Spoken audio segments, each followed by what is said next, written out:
Mariama Gueye secrétaire général EPS bu Richard Toll SURSAS. li waral grève bi mooy dañuy def ko woon suñu plateforme revendicative boo xam ne 14 points la mais 14 points yooyu ñu tànn si ñetti points ni que ñett ñii seetal loo ci mën a def ren ci kàttanu yàlla ñu wax ko koy xam nga ne neex naa jubal jëlal ñett yi boo mënul jël ñett nga jël ñaar boo mënul jël ñaar jëlal benn waaye ñoom ñoo ñu poussé si grève bi ñu sitting fi faale wuñ ñu grève yi 72 heures directeur doog ñuy woo bi ñu wooyee ñu teg si table ji waxtaan guddeeg bëccëg ba 13 heures ba 18 heures 30 mënul fexe ba defal ñu benn accord ay nit nag mënuñu nekk si hôpital bi ñu am yenn corps yoo xam dañu leen favoriser di leen jox appui logement ñun ñoo xam ñun amuñu appui logement amuñu logement état amuñu appui logement mais mënoo jël yenn corps yi di leen fay appui logement bàyyi paramédicaux yi mënuloo dem sans ñoom kon nag paramédicaux yi dañoo war jot gis seen wàll ci hôpital bi mais hôpital mënuñoo def di état bi chaque année mu yokk budget bi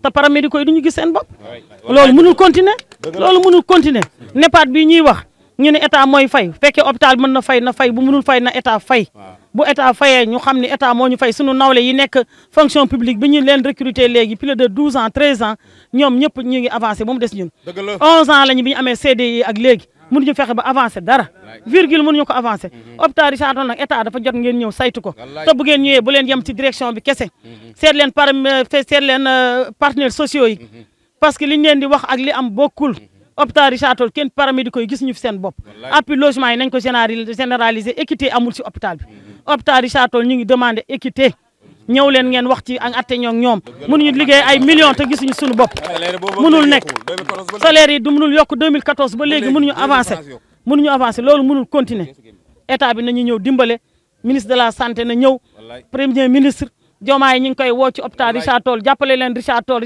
sonn nañu dee nañu ñoo ngi ni di grève faale wuñ la continuer ñu niveau 1 la ñuy defal ba léegi amuñu niveau 2 te suñu chiffre d'affaires dépassé na niveau 1 ñoo ngi si niveau 2 ngeen wutal ñu hôpital bu bees xajatuñu si hôpital bi jàppale leen ñu. Babacar Ndiaye secrétaire général de SACSAS syndicat des agents contractuels du ministère de la santé et de l'action sociale. Donc aujourd'hui nous sommes là pour notre désaccord avec la direction par rapport aux points et revendications que nous avons déposés depuis le 1er mai.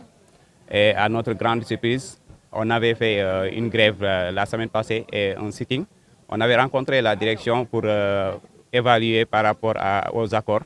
Mais malheureusement, à notre grande surprise, rien n'a été accordé par rapport à nos 3 points de revendication qui sont l'appui au logement, augmentation des heures supplémentaires et aussi le paiement des NEPAD. Et ce qu'on a constaté par rapport à la direction, c'est qu'ils n'ont pas pu faire un effort pour aider les travailleurs. Chaque année, on augmente le budget. Chaque année, il y a des appuis, il y a des fonds qui viennent au niveau du ministère. Mais malheureusement, le personnel ne s'y trouve même pas. Donc malheureusement, aujourd'hui, la direction nous a poussé à aller au bout. Donc on est là en grève, mais c'est la direction qui nous a vraiment poussé à aller en grève parce que cet hôpital, ça nous appartient.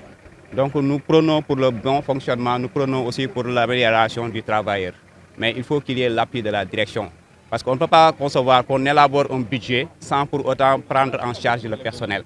Ça, c'est inadmissible. Aujourd'hui, on est presque à 11 ans de service pour les CDI. 11 ans. Et il n'y a aucune augmentation sur nos salaires.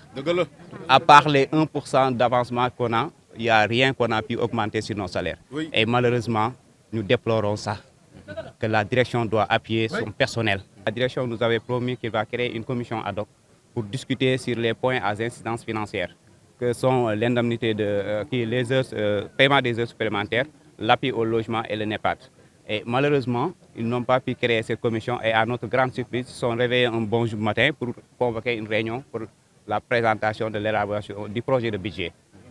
Et que là, on s'est rendu compte qu'ils ont joué à leur jeu.